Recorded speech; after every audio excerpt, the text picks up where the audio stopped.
이사야 44장의 말씀은 1절부터 8절 말씀이 어떤 면으로는 아주 아름다운 그런 하나님과의 관계에 대한 그런 이야기를 우리에게 말씀해 주고 있습니다.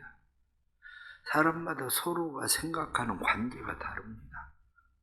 서로 생각하는 관계가 다른 것은 어떤 사람은 그 사람에 대해서 이야기하기를 그 사람하고 나하고는 굉장히 친하다, 그렇게 이야기합니다. 서로가 이야기할 때 그 사람 내게 소중한 사람이고 친한 사람, 이렇게 말하는데 다른 한쪽은 반대로 그 사람 별로야, 이렇게 이야기하기도 합니다. 그런데 어떤 면으로 이스라엘 백성과 그리고 하나님과의 관계가 지금 그런 관계에 있습니다. 하나님은 이스라엘 백성들에 대해서 그 사람들은 나한테 소중한 관계야, 소중한 사람들이야, 이렇게 이야기하는데 이스라엘 백성들은 하나님에 대해서 그분 별로야, 이렇게 이야기하는 그런 관계 속에 있습니다. 왜냐하면 이스라엘 백성들은 지금 바벨론의 포로로 잡혀갔습니다. 바벨론의 포로로 잡혀간 사람들은 마음속에 생각하기를 하나님이 우리를 도와주셨다면 우리가 지금 이 상황에 빠졌을까? 하나님은 아마 힘이 없나? 하나님은 우리를 도와주시지 않고 하나님은 우리를 생각하지 않는 분이야? 이렇게 생각합니다. 그런데 하나님께서는 이스라엘 백성들에게 전혀 그런 생각을 하지 않습니다. 그 사람들은 나에게 아주 소중한 존재야, 이렇게 말씀하는 거죠. 그것을 오늘 성경 본문에 나타난 말씀을 보면 잘 압니다. 사람이 처음부터 자기에게 소중한 존재가 되는 건 아닙니다. 관계가 깊어질수록 소중한 존재가 되는 거죠. 그것을 오늘 1절에 나타난 말씀 보면 나의 종 야곱이라는 이름을 사용하죠. 야곱이라는 이름은 우리가 잘 알고 있는 대로 발 뒤꿈치 잡는 자, 그렇게 이야기합니다. 그런데 그 뒤에 말씀을 보면 내가 택한 이스라엘은 하나님과 겨루어 이긴 자, 이렇게 말하는 거죠. 발 뒤꿈치 잡는 자에 불과했던 야곱. 그런데 하나님께서는 나와 겨루어서 이긴 자야, 이렇게 말씀하시죠. 그런데 그 뒤에 2절에 나타나는 말씀 보면 내가 택한 여수르는 의로운, 이런 말입니다. 내게 의로운 자야. 여수르이라는 말은 사실 성경에 별로 사용되지 않는 그런 하나님의 애칭입니다. 이스라엘 백성들을 사랑스러운 말로 부를 때에 여수른이라는 말을 사용해서 내 의로운 자, 내 사랑하는 아기, 이런 뜻으로 부르는 그런 말과 같은 아가야 이리 와, 이렇게 이야기하는 그런 말이거든요. 그러니까 하나님은 이스라엘 백성들에 대해서 관계가 야곱, 이스라엘, 여수르, 이렇게 점점 귀하게 여기는 그런 관계죠. 그래서 하나님은 이스라엘 백성들에 대해서 굉장한 애착을 가지고 있습니다. 그런데 이스라엘 백성들은 하나님에 대해서 그런 애착이 별로 없습니다. 그분이 진짜 하나님이시라면, 그분이 힘이 있는 분이라면, 그런데 왜 나를 이대로 놔둬? 이렇게 생각하는 거죠. 오늘날 의외로 많은 사람들이 신앙생활하면서 그런 상황입니다. 하나님은 우리에 대해서 이야기하기를 나의 종, 나의 택한, 이렇게 말씀하고 계시죠. 2절 말씀 보면 너를 만들고 너를 모태에서부터 지어낸, 이렇게 내가 너를 만들고 내가 너를 지었다? 하나님은 그렇게 말씀을 하시는데 우리는 마음 가운데 별로, 이런 거죠. 그것은 우리가 그냥 가정에서 보아도 압니다. 가정에서 부모가 자녀를 사랑하는 마음은 어떻습니까? 부모가 자녀에 대한 애착은 어떻습니까? 그런데 자녀들은 그 부모의 마음을 전혀 모르죠. 마찬가지로 하나님께서 이스라엘 백성들에 대해서 그런 마음을 가지고 있는데 이스라엘 백성들은 그런 마음이 전혀 없는 것처럼 오늘날도 하나님은 우리를 그렇게 여기시는데 우리는 하나님에 대해서 별로 그런 마음이 없는 겁니다. 가끔 그냥 주일날 교회 와서 생각나면 아니면 가끔 하나님이 필요하면 애들 어떻습니까? 객지에 나가 있는 아이들 그런 이야기예요. 애들 잘 있나? 그리고 부모는 늘 궁금해합니다. 그런데 가끔 연락 온대요. 돈 필요할 때만. 그게 자녀들이 부모를 향한 그런 마음인 것처럼 부모가 자녀를 향한 마음과는 전혀 다른 거죠.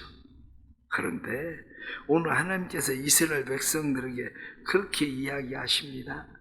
나는 누구냐? 이렇게 이야기할 때 너와 나는 선택적 언약 관계에 있는 백성이야.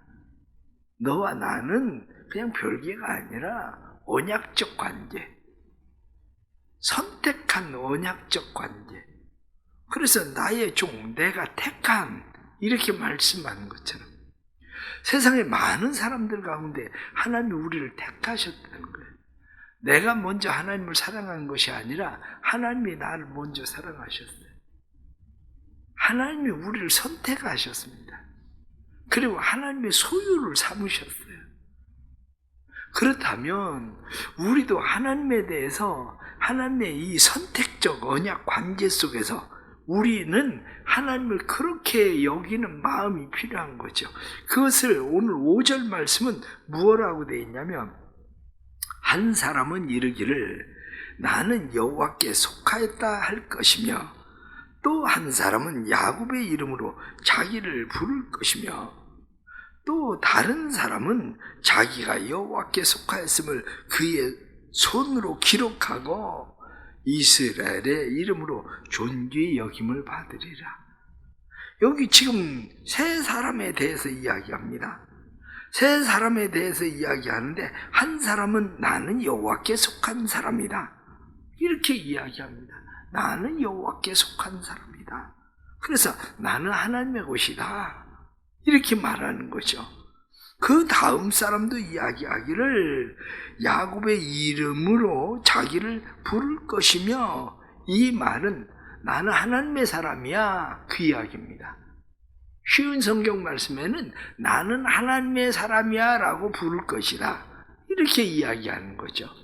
한 사람은 나는 여호와께 속했다, 한 사람은 그 말을 나는 하나님께 속한 사람이야 이렇게 말하고 또 다른 사람은 이야기하기를 자기가 여호와께 속하였음을 그의 손으로 기록하고 이 사람도 나도 하나님께 속한 사람이야 그리고 그것을 기록으로 남긴다 이런 거죠.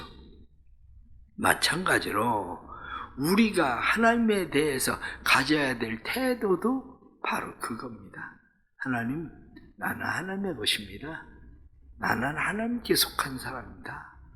하나님이 나를 종으로 여기시는 것처럼 마찬가지로 나도 하나님께 속한 사람이다.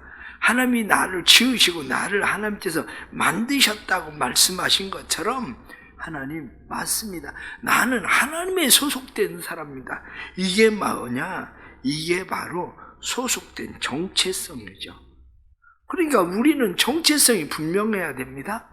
우리의 정체성이 분명한 것은 나는 하나님께 소속된, 나는 하나님의 것, 나는 하나님의 종, 이러한 정체성이 분명해야 된다. 그런 겁니다. 그러면 신앙생활을 하면서 왜 하나님과 나와의 관계가 그렇게 좋아야 되느냐? 관계에 대해서 정체성이 왜 분명해야 되느냐? 바로 그것을 우리가 알아야 되는 것은 하나님께서 내가 너한테는 어떤 하나님인지 네가 알기를 원해. 그 얘기 하시는 거예요. 나는 너에게 어떤 하나님이냐? 2절에 나타난 말씀을 보면 하나님께서 우리에게 그렇게 말씀하십니다. 다시 말씀을 보면 너를 만들고 너를 모태에서부터 지어낸 너를 도와줄 여호와. 하나님은 누구냐? 이렇게 이야기할 때 하나님은 나는 너를 도와줄 여호와야. 이렇게 말하는 거죠. 하나님이 나를 도와주신다. 두 번째로 말씀하고 있는 것은 그 다음에 3절 말씀 보면 나는 목마른 자에게 물을 주며 마른 땅에 시내가 흐르게 하며 나의 영을 내 자손에게 나의 복을 내 후손에게 부어주리니. 이 말은 무슨 얘기입니까? 나는 너의 필요를 채워줄 거야. 그 이야기입니다. 마른 땅에 목마른 사람에게 하나님께서 시냇물이 흐르게 하는 것처럼, 물을 주는 것처럼 하나님이 우리를 채워주시는 분. 그런데 하나님이 우리를 채워주시는 것 중에 가장 큰 게 뭡니까? 하나님이 우리에게 좋은 것을 주시지 않겠느냐, 그렇게 말씀합니다. 그런데 그것을 성경은 무엇이라고 이야기하느냐? 좋은 것, 성령을 너에게 주시지 않겠느냐, 이렇게 말하거든요. 그것을 오늘 성경에 나타나는 말씀 보면 나의 영을 내 자손에게, 그렇게 말하잖아요. 하나님께서 우리에게 성령을 주셔서, 보혜사 성령을 우리에게 붙여주셔서 우리를 인도하시는 분, 우리를 채워주시는 분, 하나님의 영으로 인도함을 받는 사람이 하나님의 자녀다, 이렇게 말한 것처럼 하나님이 그의 자녀들에게 하나님의 영이신 성령을 부어주셔서 그들의 삶을 인도하신다는 겁니다. 뿐만 아니라 성경에 나타난 말씀은 나는 너를 존귀하게 여기게 만들어 줄 거다. 그래서 5절 하반절의 말씀을 보면 이스라엘의 이름으로 존귀의 여김을 받으리라. 나는 너를 존귀하게 해줄 거야. 너 내가 누군지 아니? 난 너를 도와줄 뿐이야. 내가 너의 필요를 채워줄 거야. 내가 너를 존귀하게 만들어줄 거야. 그렇다면 우린 정말 이 하나님을 믿습니까? 그것을 한마디로 이야기할 때 그것을 오늘 성경 말씀은 무엇라고 이야기하느냐? 나의 복을 내 후손에게 부어주리니. 나에게만 아니라 내 후손에게까지 그 복을 주신다는 거예요. 그 복을. 내가 믿는 하나님, 나와 관계된 그 하나님, 언약적 관계 속에 있는 그 하나님은 나뿐 아니라 내 후손에게까지 복을 주시고 더 잘해 주실 하나님. 그것은 우리는 사랑, 그러면 사랑은 내리사랑이다, 이렇게 말하지 않습니까? 사랑이라는 것은 누구나 다 그걸 알아요. 여러분들은 자녀를 키울 때 자녀를 사랑하는 사랑과 손자녀를 사랑하는 사랑이 어떻습니까? 자녀를 사랑하는 사랑하고 손자녀를 사랑하는 사랑은 전혀 다릅니다. 왜냐? 자식은 내리사랑. 내가 내 자녀를 사랑하던 것과 그 자녀의 자녀를 사랑하는 그 사랑은 전혀 다른 더 큰 사랑으로 오늘 말씀에 나는 내 후손에게 복을 줄 거다, 이렇게 말씀하잖아요. 이 하나님을 믿으시길 바랍니다. 그럼 이 하나님을 믿는다는 게 뭡니까? 이 하나님을 믿는다는 것을 오늘 성경 2절 말씀을 보면 뭐라고 되어 있느냐? 여수로나 두려워하지 마라, 그렇게 되어 있습니다. 8절 말씀에도 너희는 두려워하지 말며, 그렇게 되어 있죠.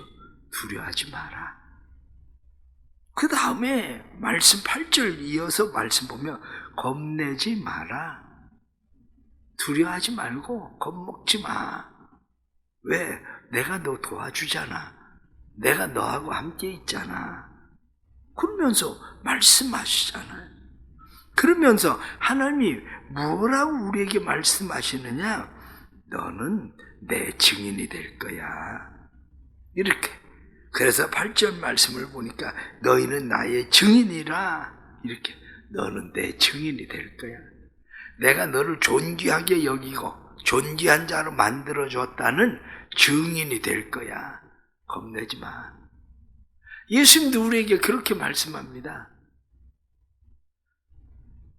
두려워 마라. 내가 세상 끝날까지 너희와 항상 함께 있겠다. 강하고 담대해라. 내가 세상을 이겼다. 그렇게 말씀하잖아요. 하나님과 우리의 관계가 분명해야 됩니다. 하나님과 우리의 관계가 분명해지면 성경은 우리에게 두려워하지 않아도 돼. 세상 너무 겁먹지 마. 때론 너에게 환난과 시험과 어려움과 역경들이 오는 것 같아도 그거 겁먹지 않아도 돼. 왜? 내가 너와 함께 하잖아. 내가 너 도와줄 거야. 내가 내 필요를 채워줄 거야. 내가 너를 존귀하게 만들어 줄 거야. 그러니까 두려워하지 말고 겁먹지 말고 나 믿어. 나 믿고 의지해봐. 그렇게 우리에게 말씀하시는 그런 말씀입니다. 한마디로 정말 나는 하나님을 어떤 하나님을 믿느냐 이 문제예요. 하나님은 우리를 그렇게 야곱, 이스라엘, 여술은 이렇게 말씀하시면서 하나님은 우리에게 넌 나하고 그냥 관계가 아니라 내가 너를 택하고 내가 너를 선택하고 내가 너를 만든 언약적 관계야. 끊을래야 끊을 수 없는 언약적 관계 속에 있어. 언약적 관계 속에 있으니 나는 너를 책임지고 돌볼 수밖에 없어. 이렇게 말씀하시는 거죠. 세상 살면서 우리는 때로는 왜 세상에 우리의 마음 가운데 두려움, 근심, 걱정으로 살아갑니까? 하나님을 믿고 의지하고 신뢰하는데 왜 근심과 걱정과 염려, 두려움, 불안, 초조로 우리가 살아갑니까? 하나님에 대한 믿음이 없어져서 그래요. 그냥 세상 사람들도 막말로 이야기해서 그래봐야 죽기밖에 더 하겠어? 그렇게 얘기합니다. 그래봐야 죽기밖에 더 하겠어? 그래요. 그래봐야 죽기밖에 더 하겠습니까? 그런데 죽으면 우린 다 천국 간다는 사람들인데 근데 뭘 그렇게 걱정하고 사세요? 뭘 그렇게 염려하고 사세요? 나 혼자라면 감당하기 힘들고 어려워서 나 혼자라면 지치고 피곤해서 나 혼자라면 모든 것이 끝날 수밖에 없는 상황일 수밖에 없을지 모르지만 하나님은 우리에게 분명히 말씀하거든요. 걱정할 거 없어. 그래서 43장에 사실은 이어서 이게 나오는 말씀이거든요. 43장에 이어서 말씀이 나오는데 내가 이스라엘 백성들에게 지름길 내잖아. 홍해라고 하는 바다에도 내가 지름길을 내서 그들로 하여금 거기를 건너가게 하는, 그리고 내가 새 일을 행하지 않아. 그런데 왜 그렇게 겁을 먹고 있니? 오늘 하루도 다시 하나님과 나와의 관계를 생각해 보십시오. 그리고 하나님 안에 거하십시오. 그리고 담대하십시오. 하나님이 함께 하시는 것을 믿고 하나님이 나를 도와주실 분이라는 걸 믿고 하나님의 나의 필요를 채우시는 분이라는 것을 믿고 하나님께서 일하심을 믿고 나를 존귀히 여기실 분, 존귀하게 만들어 주실 분이라는 것을 믿고 믿음으로 승리할 수 있는 복된 하루 될 수 있기를 간절히 바랍니다. 기도하겠습니다. 하나님 아버지, 우리를 사랑하시니 감사합니다. 우리가 하나님을 먼저 사랑한 것이 아니라 하나님이 우리를 먼저 사랑하셨는데 우리를 사랑하신 하나님의 그 큰 사랑 안에 우리는 거합니다. 주님, 그러나 어리석어서 우리는 그 하나님을 믿고 의지하고 신뢰하고 살아야 되는데 하나님을 믿고 의지하고 신뢰한다고 말은 하지만 실상 우리의 삶에는 마치 하나님이 없는 백성처럼 그렇게 살아갑니다. 다시 이 아침에 우리의 마음을 새롭게 해 주옵소서. 우리의 마음에 힘을 주시고 믿음을 주옵소서. 하나님에 대한 힘과 믿음과 용기를 주셔서 온전히 하나님 믿고 의지하고 신뢰하고 살아갈 수 있도록 성령님 도와주옵소서. 때를 따라 도우신 하나님을 의지합니다. 우리 안에 새 생명의 능력으로 충만하게 하셔서 새 생명의 능력으로 오늘도 세상을 이기게 하시되 두려워 말라. 내가 세상 끝날까지 너희와 항상 함께 있으리라. 내가 세상을 이겼노라 말씀하신 것처럼 오늘도 세상에 무릎 꿇지 않게 해주시고 하나님 앞에 무릎 꿇게 해주셔서 세상을 이기는 믿음의 성도들 되게 하여 주옵소서. 교회가 주의 은혜로 날마다 부흥케 하시고 믿음의 교회로 든든히 세워지게 하시고 교회를 통해 이루시고자 계획하신 하나님의 뜻 이루어지게 하시고 보내주신 새 가족들이 믿음으로 잘 정착하게 해주시고 교회가 하나님의 나라 이루어가는 아름다운 교회 되어서 성도들의 심령과 가정과 자녀들 속에 하나님의 나라가 이루어짐을 보게 해 주옵소서. 믿음으로 드려지는 1000번째 예물의 은혜를 주시고 이들의 마음에 소원이 하나님께 있으니 하나님 이루시는 하나님을 보게 해 주시되 새 일을 만드시는 하나님을 보게 해 주옵소서. 오늘도 함께 하실 하나님을 기대합니다. 믿음의 역사 삶에 일어나게 해 주옵소서. 예수 그리스도의 이름 받들어 간절히 기도드리옵나이다. 아멘.